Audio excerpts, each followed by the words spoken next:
vint un des chefs de la synagogue nommé Jairus, qui l'ayant aperçu se jeta à ses pieds et lui adressa cette instante prière. Ma petite fille est à l'extrémité. Viens, impose-lui les mains, afin qu'elle soit sauvée et qu'elle vive. Jésus s'en alla avec lui, et une grande foule le suivait et le pressait. Or, il y avait une femme atteinte d'une perte de sang depuis 12 ans. Elle avait beaucoup souffert entre les mains de plusieurs médecins. Elle avait dépensé tout ce qu'elle possédait et elle n'avait éprouvé aucun soulagement, mais était allée plutôt en empirant. Ayant entendu parler de Jésus, elle vint dans la foule par derrière et toucha son vêtement. Car elle disait, si je puis seulement toucher ses vêtements, je serai guérie. Au même instant, la perte de sang s'arrêta et elle sentit dans son corps qu'elle était guérie de son mal. Jésus connut aussitôt en lui-même qu'une force était sortie de lui. Et se retournant au milieu de la foule, il dit, qui a touché mes vêtements? Je vais continuer. Ses disciples lui dirent, tu vois la foule qui te presse et tu dis, qui m'a touché? Et il regardait autour de lui pour voir celle qui avait fait cela. La femme effrayée et tremblante, sachant ce qui s'était passé en elle, vint se jeter à ses pieds et lui dit toute la vérité. Mais Jésus lui dit, ma fille, ta foi t'a sauvée. Va en paix et sois guérie de ton mal. Alléluia. Amen.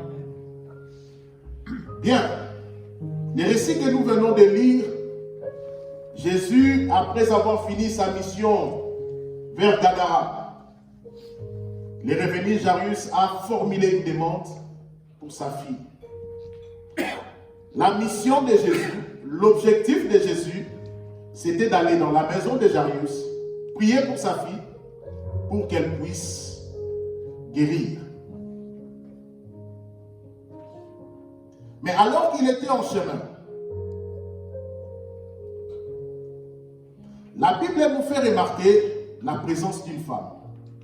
Alléluia. Amen. Jésus ne connaissait pas la dame.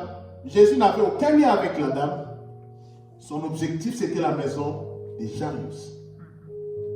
Mais au cours du chemin, la Bible dit, il y avait une femme qui a beaucoup souffert. Perte de sang pendant 12 ans. J'aimerais dire à quelqu'un ce matin, je ne sais pas ton problème ou la durée de ton problème. Combien d'années ces problèmes-là persistent et perdurent. Mais je sais une chose, aujourd'hui il y aura le changement par rapport à ton problème. Je n'attends pas ton amen. Je disais, peu importe les années, cette dame, elle a souffert pendant 12 ans. Bien aimé, un enfant qui est déjà né, il est déjà passé à l'école primaire, c'est déjà le secondaire chez nous. Je ne sais pas ici c'est comment. Donc c'est pour dire la situation, elle était habituée déjà avec sa situation. La situation avait déjà eu des racines en elle. Et la Bible décrit la situation de cette femme. Elle a tellement souffert. 12 ans durant, elle a souffert. Non seulement que la dame avait beaucoup souffert, mais aussi les médecins n'étaient pas à même de résoudre son problème. Elle a perdu tout ce qu'elle avait. Imaginez, vous êtes souffrant, mais vous perdez tout encore. Quel désespoir. Alléluia. Au lieu que le médecin l'aide à recouvrer, Mais ils l'ont plutôt aidé à s'appauvrir et à avoir deux situations. D'une part, les sang coule. D'autre part, tu n'as plus de moyens pour te faire soigner. Bien aimé, il y a des gens, il y a des hommes, il y a des personnes dans ce monde qui ne sont là pour guetter que notre chute. Leur plaisir ou leur désir, c'est de nous voir souffrir. Ils ne souhaitent que ça. Ils ne souhaitent que nous voir en train de croupir dans le mal. Et quand les choses ne marchent pas pour nous, là, ils applaudissent. Quand vous êtes dans la douleur, certains font même semblant de venir vous consoler. Mais en réalité, c'est juste de cette situation-là.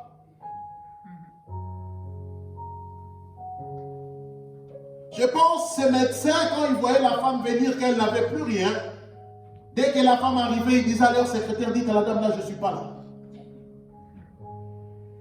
Parce qu'elle vient m'embêter. La source de son problème, je ne connais même pas, alors qu'elle aille voir d'autres médecins. Je réfléchis, la dame changeait d'hôpital alors qu'elle marchait même dans les quartiers, tout le monde la regardait. Elle pue. Regardez comment les sang traînent par terre.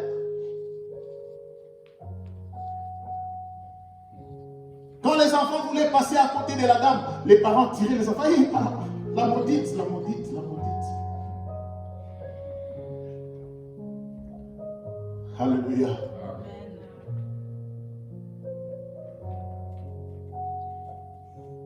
Elle a fait recours aux hommes pour trouver solution à son problème.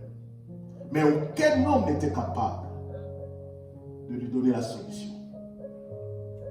Il nous arrive dans la vie de recourir à certaines personnes.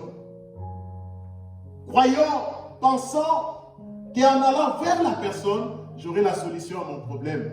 Je viens dire à quelqu'un ce matin, Jérémie 17, verset 5, la Bible déclare, maudit soit l'homme qui se confie à l'homme. Bien aimé, l'homme est incapable de résoudre ton problème. Imaginez, la dame n'allait pas chez les physiciens, ni chez les mathématiciens. La dame allait chez des médecins, des experts dans le domaine de la santé. Mais ils n'étaient pas capables de définir sa situation en dépit de leur expertise dans le domaine. Alléluia. Amen. Son problème était au-delà des hommes. La Bible dit, maudit soit l'homme qui se confie à l'homme. Quand tu mets ton espoir chez un homme, laisse-moi te dire, Dieu n'interviendra jamais pour donner la solution à ces problèmes-là. Dieu veut te voir tourner tes deux yeux vers lui. Oubliez les hommes. Regardant vers lui. C'est ainsi que la solution vient. Elle a tout dépensé, il n'y avait pas de solution. Sa situation, la Bible dit, ça alla s'empirant. C'est-à-dire la situation, après avoir tout dépensé chez les médecins, sa situation devenait encore plus pire qu'avant. Peut-être qu'elle saignait avec décalage de 2-3 jours. Mais quand les médecins ont tout fait dans son corps, elle commençait à saigner en permanence pendant 12 ans. J'ose croire qu'elle prenait des produits pour se maintenir à vie. Imaginez quelqu'un qui saigne pendant 12 ans, elle perdra tout son sang. Mais elle n'avait plus d'argent pour acheter ne serait-ce que des pilules pour prendre, pour se maintenir en vie. J'ose croire que la dame avait perdu même sa santé. Peut-être qu'elle était forte comme moi, avec un gros ventre comme moi, je pense. Je réfléchis, hein. Elle a commencé à fondre, à perdre du poids. Il y a des gens qui sont consumés par leurs problèmes. Les problèmes vous consument. Quand vous êtes avec les gens, vous faites semblant de rigoler. Mais quand vous vous retrouvez seul, ça vous consume. Mais la bonne nouvelle ce matin, il y a une solution pour ces problèmes-là. Les problèmes qui te consument, quand tu te réveilles, c'est la première des choses qui t'arrive dans la pensée. Quand tu marches, tu n'as pas d'autre pensée que ces problèmes-là. Tu en parles à tout le monde, même aux animaux. Parce que tu en as tellement parlé aux hommes, tu n'as pas trouvé gain de cause, tu te retournes même vers ton chat. Écoute, ce n'était pas de ma faute tout ça. Je ne comprends pas comment ça m'arrive.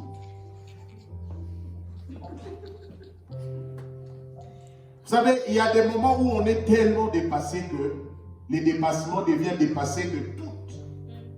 On ne se rend plus compte de ce que l'on fait et à qui on les dit. Tu peux même prendre un bébé, tu commences à expliquer ton problème. Alléluia. Pourquoi? Parce qu'on est tellement consumé par le problème. Peut-être toi, ça ne t'est jamais arrivé. Mais je crois que celui qui nous a envoyé ce matin, il sait pourquoi.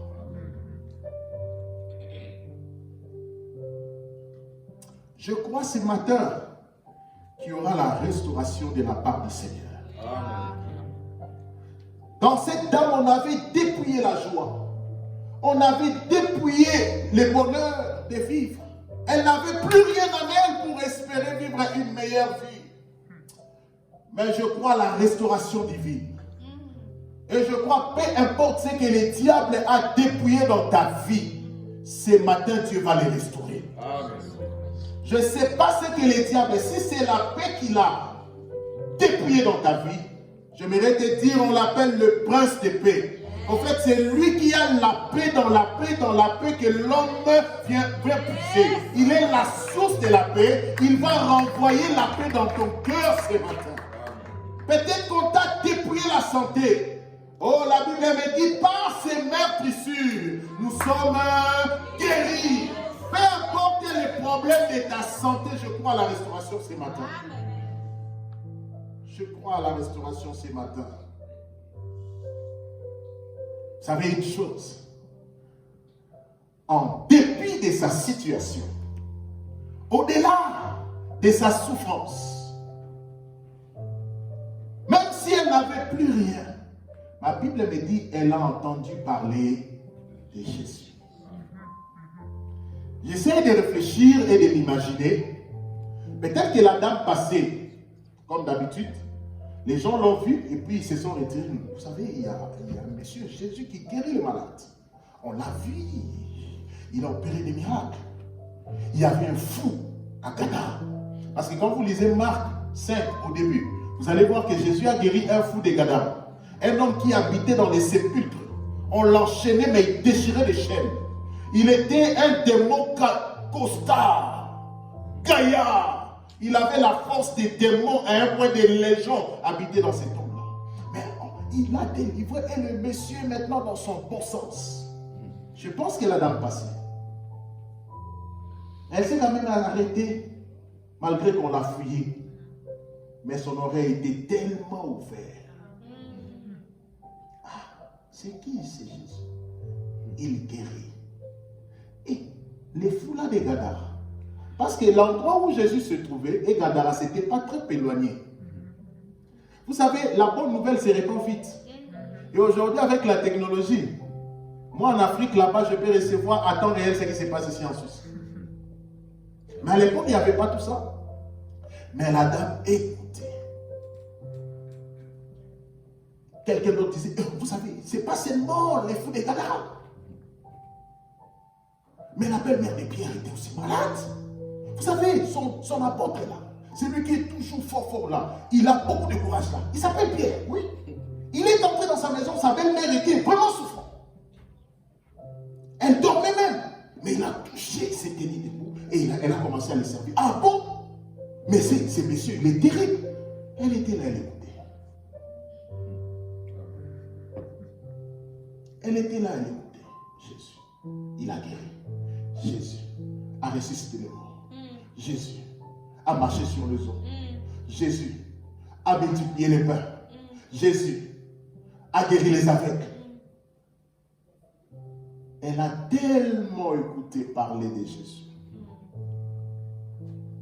Elle a tellement enregistré la parole. Vous savez, ça ne la traversait pas dans sa tête. Mais quand elle écoutait parler de Jésus, ça entrait jusque dans son cœur. Amen. Elle s'est dit, alléluia. Amen. Si cet homme pouvait guérir tous ces gens-là, donc ma situation peut aussi changé. Amen. Alléluia. Amen. Elle a tellement écouté la parole. Elle a tellement écouté la parole.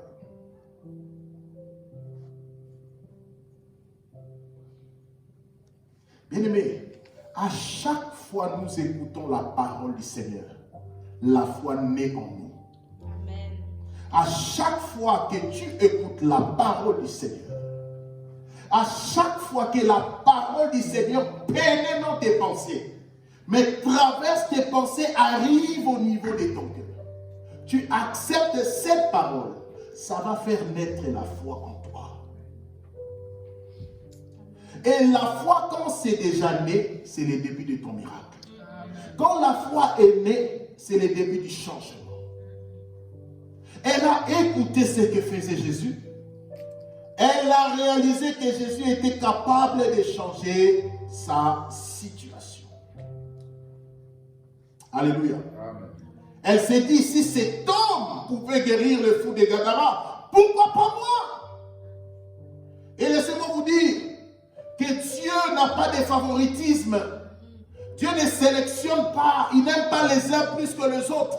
Amen. Et la Bible me dit dans Acte 10, verset 34, que Dieu ne fait exception de personne. Il fait exception de personne. Dieu ne m'aime pas plus qu'il t'aime. Non. Il nous aime de la même manière.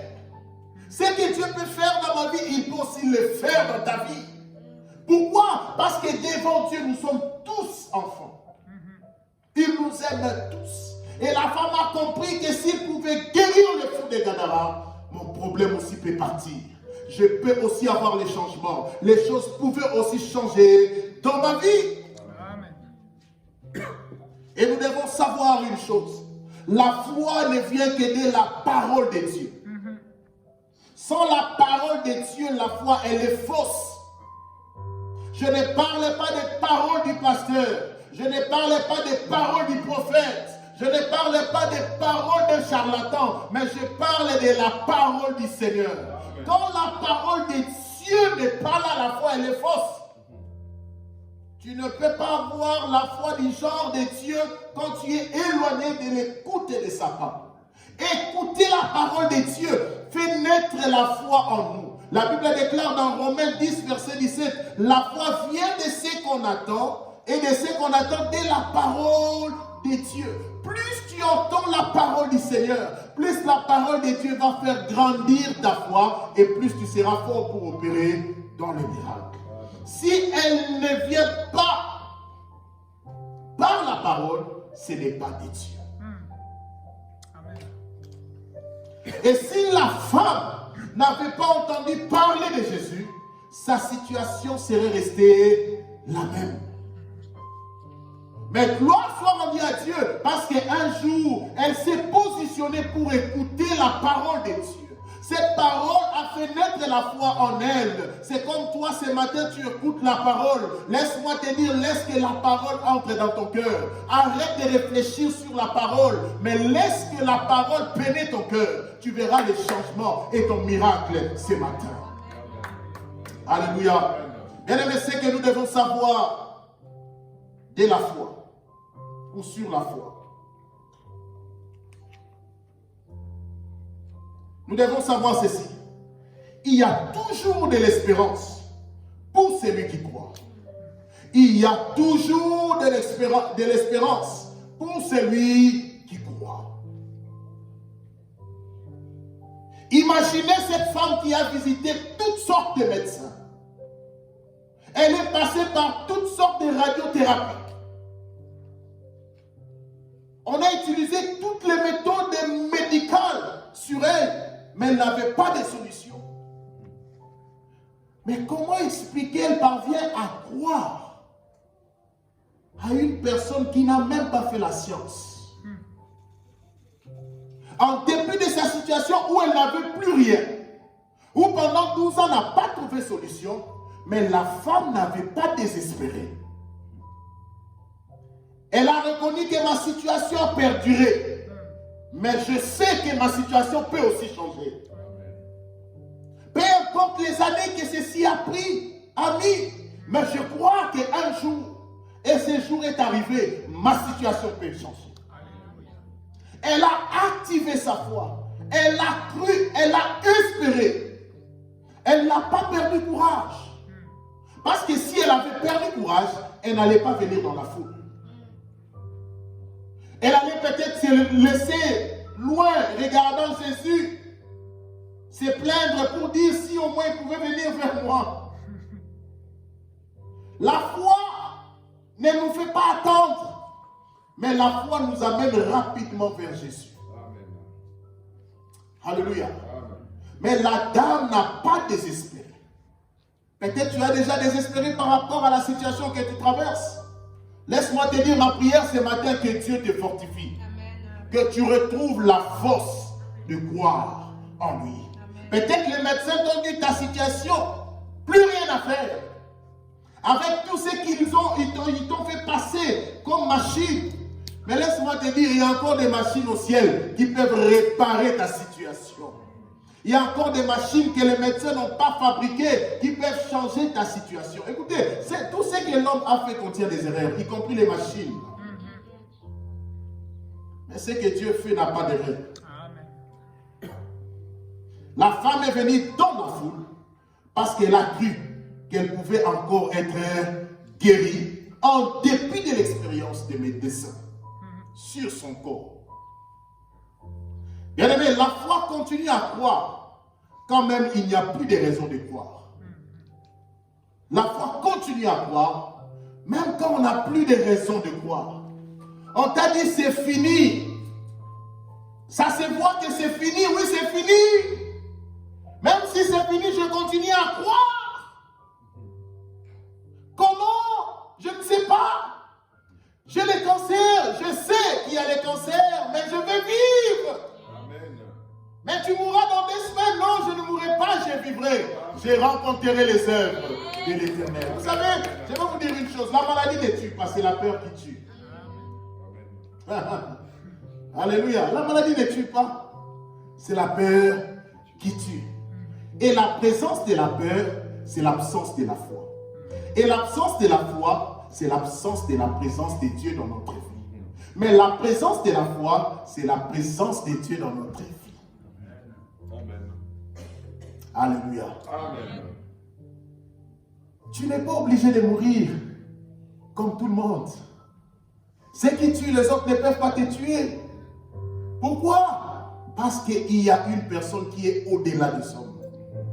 Il a l'univers entre ses bonnes mains. C'est lui qui a les clés de la mort et du séjour des morts.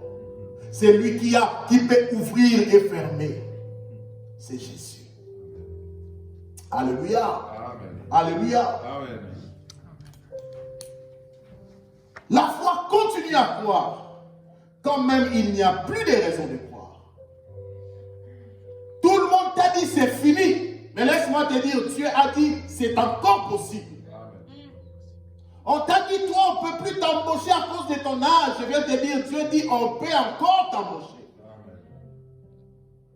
On a dit, toi, tu ne peux plus réussir dans la vie. Laisse-moi te dire, Dieu te dit, tu vas réussir. Pas tu peux réussir, mais tu vas réussir. Amen. Alléluia. Amen. On t'a dit, toi, pas.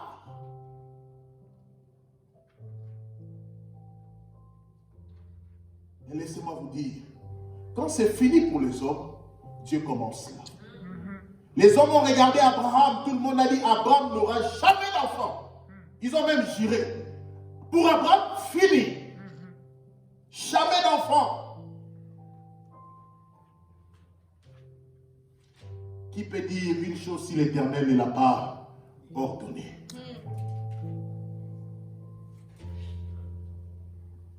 Abraham, fini. Combien? 90 et quelques ans. Clôturé. Ménopause. Sarah ménopausée double fois. Abraham, je pense qu'il n'y avait plus rien dans son corps, comprenez? Mais quand il n'y a plus rien en toi, laisse-moi te dire, Dieu vient mettre l'abondance en toi. Sarah ménopausée double fois. Elle avait 90 ans. Elle ne pouvait plus. Mais Dieu n'avait pas besoin d'insémination pour Abraham. Mais Dieu a agi. Ma Bible me dit dans Romains 4, verset 18. Abraham, espérant contre toute espérance, c'est-à-dire, il a tellement cru en dépit de sa situation. Rien ne pouvait changer dans sa vie. Mais la Bible dit, espérant contre toute espérance. Il crut en sorte qu'il devint père d'un grand nombre de nations, selon qu'il lui avait été dit, telle sera ta postérité. Espérant contre toute espérance, c'est-à-dire quand les choses semblaient ne pas marcher, Abraham continuait à dire, j'aurai des enfants. Tout le monde le regardait, il se moquait même de lui. À quel âge toi? Grand-père stérile. Abraham disait, non, je ne suis pas un grand-père. Je serai bientôt papa. Tout le monde se moquait. À quel âge? Regarde des rides sur toi. Tu as déjà des arthroses. Abraham dit, même avec une jambe, je serai papa. Je viens dire à quelqu'un, même si tu restes seul en Suisse, Dieu changera ta situation. Ce matin, je te dis et je t'encourage à savoir que ce n'est pas clôturé. La foi, c'est continuer à espérer. Continuer. La vision là, le projet là, Dieu est capable de les réaliser. Écoutez-moi, Dieu n'a pas besoin de tes mains, mais toi tu as besoin de la main de Dieu. Dieu n'a pas besoin de ton cerveau, mais toi tu as besoin de la main du Seigneur. Par sa droite, il est capable de te donner la vitesse. Par sa droite, il est capable de t'amener au lieu de l'accomplissement. Par sa droite, il est capable de frayer un chemin dans le désert. Et il le fera pour toi. Je ne sais pas le désert de ta vie, mais je sais une chose, ta destinée, elle est glorieuse. Je ne sais pas ce que tu traverses aujourd'hui, mais je sais une chose, que tu ne finiras jamais dans la honte. Peu importe la honte qui frappe aujourd'hui dans ta vie, peu importe la honte qui frappe aujourd'hui dans tes affaires, peu importe la honte qui frappe aujourd'hui dans ton travail, laisse-moi te dire, ta fin c'est la gloire. Amen. Amen. Continue à croire, continue à croire, continue à croire, même si on dit ton foie est en train de rétrécir, dis-leur, je ne mourrai pas de cirrhose de foie. Même si on t'a dit le cancer est déjà généralisé, dis-leur, je ne mourrai pas de cancer.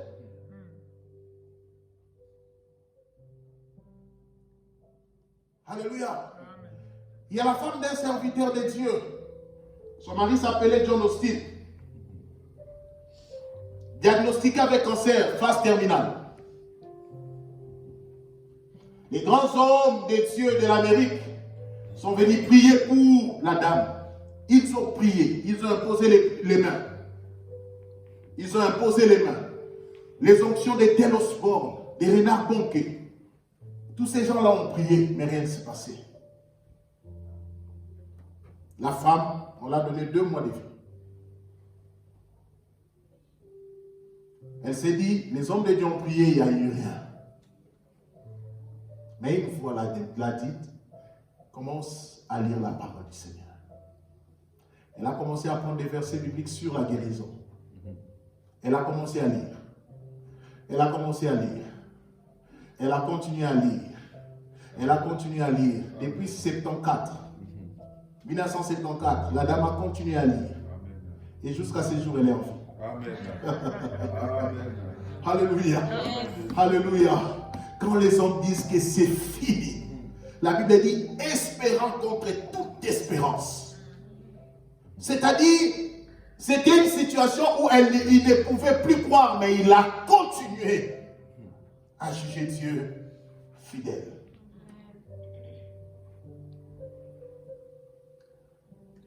Que devons-nous savoir de la foi? La foi, c'est agir et non attendre. La foi, c'est agir et non attendre. La femme s'est dit, si je touchais ses habits.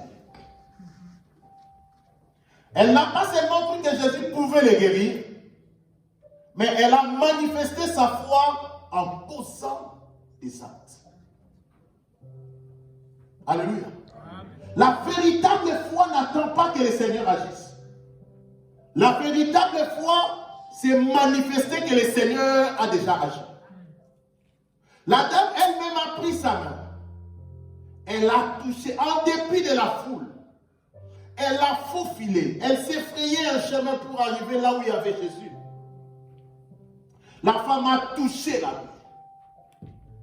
Tu crois que tu es capable de te guérir? Eh bien, commence à faire des mouvements que tu ne faisais pas autrefois. Amen. C'est ce qui montre que tu as touché son ami. On t'a chassé de l'emploi, mais tu veux toujours cet emploi-là. Eh bien, retourne là-bas. Dites-leur, je suis venu récupérer mon emploi.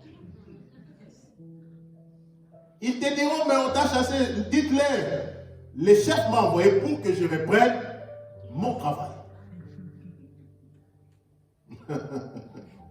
La foi, c'est la folie. Humainement parlant, tu ne peux pas expliquer ces choses. Un gaillard au pays où je viens, un frère de mon église, il a tellement peiné dans le chômage. Un bon jour, il prend la décision d'aller à l'ONATRA. C'est un peu notre société de transport ferroviaire, truc machin. Il s'amène là à la réception, dit, monsieur, c'est pourquoi il dit, je viens voir les DG parce que le président m'a envoyé.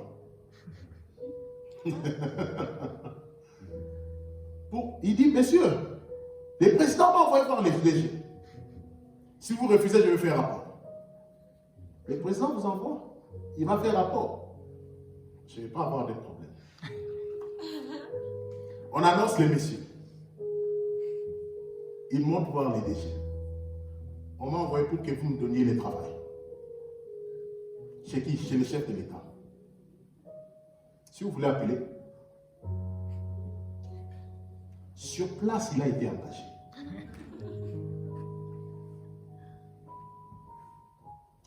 Les choses que l'œil n'a point vues, qui ne sont même pas montées dans le cœur de l'homme, mais les choses que Dieu réserve à ceux-là qu'il aime. Si tu as la foi, oublie ton problème là. Tu verras que la solution est déjà là. Agis, agis, ne restez pas assis. Croyant à l'église, nous avons des gens qui croient que Dieu est capable de changer les situations, mais pas leur situation. Ils croient à la parole de Dieu. C'est comme quelqu'un qui croit que l'avion peut voler. Mais elle-même, elle a peur de monter dans l'avion. Alléluia. Je crois que l'avion peut voler, mais je ne monterai jamais dans l'avion. C'est des chrétiens que nous avons à l'église. Ils font de longues prières. Des très longues prières. Ils gênent même beaucoup. Mais laissez-moi vous dire, le gêne sans croire et agir n'est que le régime organisé. La foi veut qu'on agisse. Un jour, je suis allé voir un médecin, il me dit, monsieur Kankou, je vois comme si vous avez déjà commencé le début d'un cancer d'estomac. Je dis, je ne peux jamais avoir ça. 2013. Jamais je ne peux avoir ça. Je suis retourné chez moi, je n'ai rien dit à mon épouse. Rien dit à mon épouse. Le monsieur envoie, il fait la biopsie, il envoie en Afrique du Sud, et puis on ramène les résultats, il m'appelle au téléphone, il me dit, mais monsieur Kankou, il n'y a rien. J'ai dit, docteur, je vous avais dit qu'il n'y a rien. Si j'avais peur, j'allais dire à mon épouse, peut-être que je ne serais pas parmi vous aujourd'hui. La foi, c'est agir. Comment agir? De ne plus jamais parler de ces problèmes-là comme un problème, mais de parler de la solution par rapport à ces problèmes-là. Agir. Il y a une dame dans la Bible, stérile. Elle pleurait chaque jour. Je dis chaque jour. Et elle avait une... comment on les appelle? Pardon? Une rivale, voilà. Nous, on plaide, on appelle ça panda. Et la rivale la faisait voir de toutes couleurs. Il avait un fils, j'ai réfléchi. Quand la femme stérile passait, il disait, mon fils, que t'es beau. Waouh. Moi, là, j'ai des bons intestins pour... Mon intérieur est tellement joli que regardez les enfants. Les autres là, quand est-ce qu'ils auront des enfants pareils? Ouh!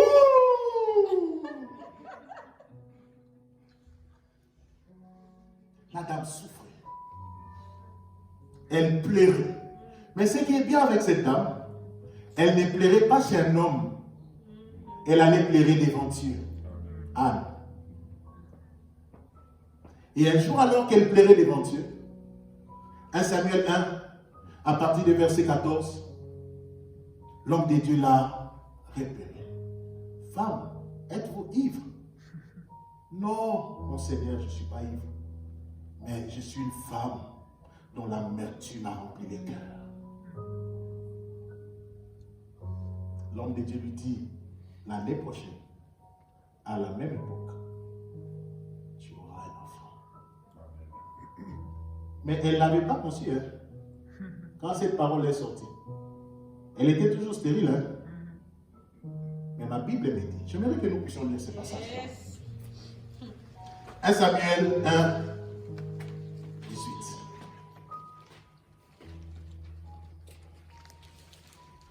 Ma Bible me dit ceci. Elle dit que ta servante trouve grâce à tes yeux. La Bible dit, et cette femme s'en alla. Et cette femme s'en alla. Elle fera quoi? Elle mangea. Et son visage ne fut plus le même. Son visage ne fut plus le même. La femme triste, quand elle passait, elle était toujours courbée. Parce qu'elle avait tellement mal, elle avait honte de passer devant les gens. Elle nettoyait ses habits, elle pleurait.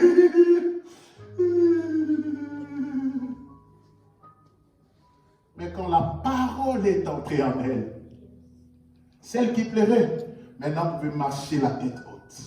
Je suis Anne. Je suis Anne. La grande dame, la mère des multitudes, j'aurai des enfants, beaucoup plus que les autres. Elle mangea. Elle qui avait déjà perdu du poids, elle a mangé trop de protéines avec le fromage suisse. Elle a commencé à prendre du poids.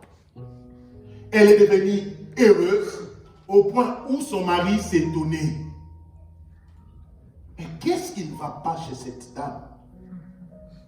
Mais cependant, pendant ce temps-là, son ventre n'avait même pas gonflé. Mais elle a agi selon la parole du Seigneur. Tu as un problème, je crois. Mais j'aimerais te dire, il y a déjà une solution qui est entre tes mains dans la parole du Seigneur. Agis. Agis. Change ton apparence. Ne montre pas à tout le monde que c'est toi qui as un problème. Montre à Dieu, reçois sa parole et change d'attitude. On te dit, tu ne peux pas marcher, lève-toi, commence à faire des exercices chez toi. Les médecins disent, toi, tu ne peux plus manger ce que les autres mangent. Dis au médecin, c'est faux, je mangerai. Amen. Mais rassure-toi que la foi est déjà plantée dans ton cœur. La parole est déjà entrée en toi. Bien aimé, quand la parole est assise, déjà là, change et agis. Je vais aller plus vite. Ce que nous devons savoir sur la foi. La foi, c'est croire en Dieu sans avoir les alternatives. C'est croire en Dieu sans d'autres alternatives. La femme s'est dit dans son cœur, si je peux seulement le toucher, pas peut-être je serai guéri. Alléluia. Elle dit, si seulement je peux le toucher, je serai guéri. C'est une affirmation. Ce n'est pas une supposition. Ce n'est pas une option. Mais j'ai cette assurance, la garantie que j'ai, si je peux seulement le toucher, je serai guéri. La foi n'a pas d'alternative. La foi n'a qu'une seule option, c'est croire en Dieu et c'est tout. Que les personnes qui croient en Dieu, ils disent, Seigneur, tu m'as déjà guéri, mais ils me disent, si dans 2 jours, la situation persiste, je ne vais pas voir Grégory. Amen. Alléluia. Arrête les alternatives avec Dieu. La foi, c'est croire en Dieu. Dieu est capable de toucher les systèmes suisses pour te favoriser toi.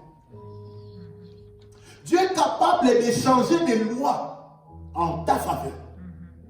Dieu est capable de faire concourir les choses pour que toi seul sois en bénéficiaire. Vous savez, en France, les présidents, c'était Hollande ou Macron, je ne sais plus bien, ils ont violé même la loi française. Vous savez comment? Ils ont donné à un sans-abri des papiers parce qu'il a sauvé un enfant qui a grimpé à l'arbre là, si c'est à lui-même. Est-ce que c'est de cette manière-là qu'on donne la nationalité? Non, je pose une question. Vous êtes Européen, moi je suis un bédard. Est-ce que c'est de cette manière-là qu'on donne la nationalité? Non. Mais les lois ont été violées en faveur d'un seul homme. Si les hommes de ce monde peuvent violer leurs propres lois établies, à combien plus forte raison les créateurs qui n'ont pas de lois pareilles? Yes. J'aimerais te dire, ne limite pas ta vie sur ton salaire. Dieu est capable de te donner plus que ce que tu gagnes chaque mois. Alléluia. Mais c'est difficile pour vous de croire à cela parce que vous faites tout le calcul, assurance, maison, tout. Vous êtes tellement... Vos systèmes vous ont amené dans une logique où vous ne pouvez qu'être confiné par rapport au système. Mais j'aimerais que nous, chrétiens, nous sortons de ce confinement pour croire à l'illimitée puissance de Dieu. Amen. Alléluia. Mais vous en faites pas, je sais ce que je dis. C'est pas que je suis un fou, je ne suis pas fou. Je sais. Parce que même dans les déserts, le Seigneur est capable de faire sortir des sources d'eau. Donc c'est pour dire, en Suisse, Dieu n'a pas changé. Le même Dieu agit partout, il peut agir en Suisse. Voilà pourquoi nous devons croire aux capacités illimitées de Dieu. N'ayant pas d'alternative pour commencer à souffrir. Mais croire que Dieu est capable de faire tout pour nous. Étant enfants de Dieu, nous ne dépendons pas de ce que nous touchons. Mais sachez-le qu'au ciel, il y a une banque. Même dans la mer, il y a une banque. Voilà pourquoi Jésus, sachant de payer l'impôt, il a envoyé Pierre pécher parce qu'il savait qu'il y a la UBCM.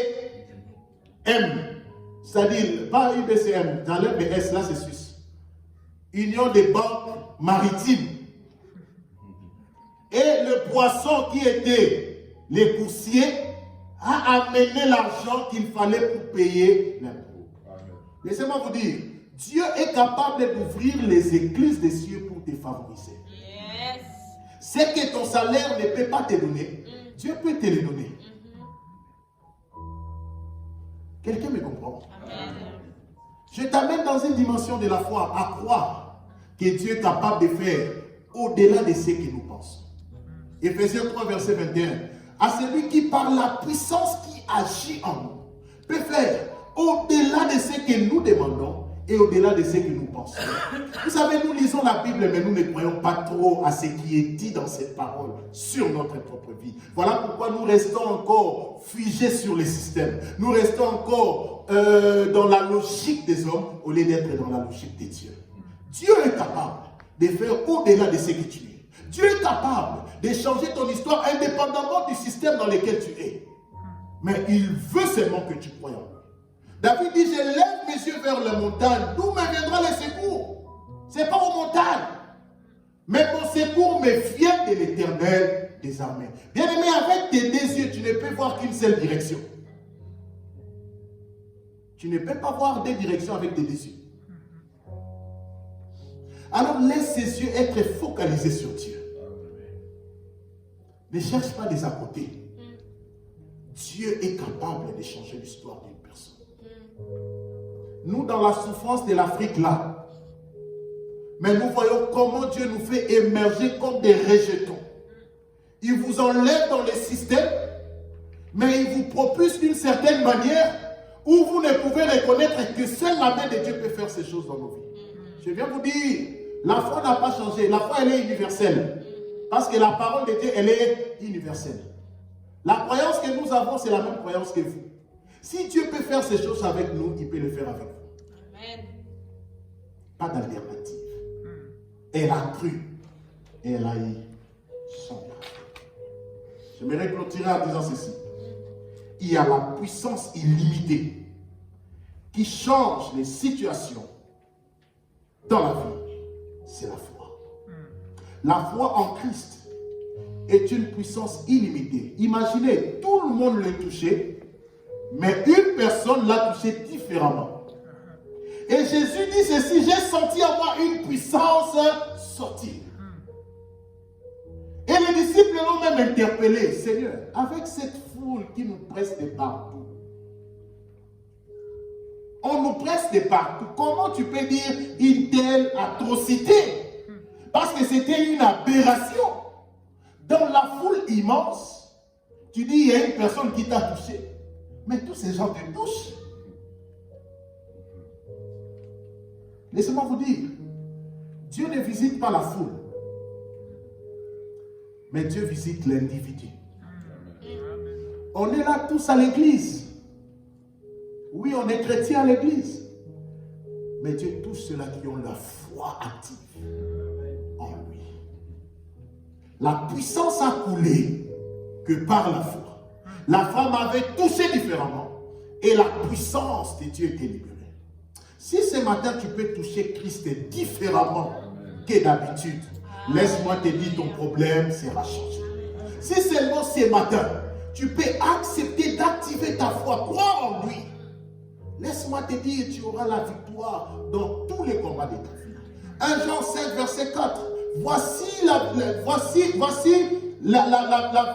triomphe que ceux qui sont nés de Dieu triomphent dans le monde. Et la chose qui nous permet de triompher dans le monde, c'est notre foi en Christ. C'est notre foi en Christ qui nous donne le triomphe sur le monde. La foi en Christ a la capacité de nous donner la victoire, la domination, la suprématie sur tout ce qui est terrestre. Je t'invite à entrer dans cette dimension nouvelle de choses. Tu as perdu espoir, ce matin tu peux la retrouver. Tu as perdu confiance en toi-même, ce matin la parole de Dieu peut revenir dans ton cœur et retrouver. Je crois à la puissance illimitée. Je crois que Dieu peut encore guérir en ce jour. Je crois que la perte de sang peut s'arrêter dans la vie d'une personne ce matin. Et je crois à ta place. Mais une seule chose, nourris-toi continuellement de la parole de Seigneur pour faire grandir ta foi. Et plus ta foi grandit, agit. Plus tu agis selon ce qui est écrit et non selon ta philosophie à toi. Ce n'est pas ce que le professeur t'a dit à l'école, mais ce que Dieu t'a dit dans sa parole. Bien-aimé, tu deviendras une personne intouchable, imbattable, invincible. Parce que la foi nous amène dans une dimension où nous sommes invincibles. Plus rien au monde ne peut nous toucher. Vous savez, il y a des situations où les problèmes arrivent, mais tu ne te rends pas compte que les problèmes sont arrivés et les problèmes ont trouvé en eux-mêmes déjà la solution. Sans que tu ne sois affecté ni dans ton cœur, ni dans tes pensées. C'est une dimension de la foi que Dieu aimerait que toi et moi nous puissions avoir. Dieu ne nous demande pas d'avoir une grande foi. Une petite foi nous suffit. La foi, c'est quoi? C'est croire seulement en Dieu et à sa parole, c'est fini. Et j'aimerais nous dire, à ma prochaine visite dans cette église, je l'ai dit, une parole prophétique. Il y aura des témoignages de transformation de vie. Il y aura, écoutez-moi bien, il y aura des témoignages de changement des niveaux financiers. Écoutez-moi très bien. Il y aura des témoignages de guérison des maladies dans les corps. Je sais ce que je dis parce qu'il me l'a dit de le dire. Je ne parle pas de mon propre chef, mais je parle de la part de celui qui m'a envoyé te dire que ta situation financière va changer avant l'année prochaine dans le nom de Jésus. Écoutez, si Dieu a créé le monde dans l'espace de 6 jours, Dieu est capable de changer tout dans la vie d'une personne en un jour. Un jour, Joseph était en prison. Le lendemain, il s'est retrouvé comme premier ministre. Je viens dire à quelqu'un, je reviendrai dans cette église. La position que tu as actuellement, tu n'en auras plus. mais tu seras dans une position trop élevée. Je l'ai dit comme un envoyé du Seigneur sur toi, que les problèmes qui te consument aujourd'hui, les problèmes qui arrachent ta paix aujourd'hui, je reviendrai en ces lieux, nous allons rendre des actions de grâce. Amen. Il y aura accomplissement en cascade des promesses du Seigneur sur toute vie représentée en ces lieux. Il y aura des choses qui vont se passer extraordinaires. Je crois à cela, puisqu'il me l'a montré. La maladie sera absente de cette église. Je crois à ces choses parce qu'il l'a dit. Je crois à l'élévation inattendue dans ton carrière. Je crois à ces choses parce qu'il l'a dit. Je crois qu'il y aura la signature de nouveaux contrats avant la fin du décembre. Je crois à ces choses parce qu'il me l'a dit. Je crois qu'il y a une promotion que tu n'as même pas méritée, que tu ne t'attendais même pas. Mais ta fidélité dans le service du Seigneur, il le fera pour toi. J'aimerais que tu te tiennes debout avec moi. Que tu élèves ta voix. Que tu dises merci Seigneur. Merci Seigneur pour ta parole. Merci Seigneur d'avoir injecté la foi dans mon cœur. Oh Rabo Shande Kae Barama. Ribande Gaye Merebo Shondoria Deleba Santa. Marobo Shendelia Deleba Baba. Dis-le merci pour cette dose de la foi qu'il a injectée dans ton cœur. Ce matin, il a injecté la dose de la foi. Cette petite dose. Il ne demande pas une grande foi, mais crois seulement en lui. Crois seulement, crois seulement. Crois seulement. Mando robo shandere baya barabo shekata.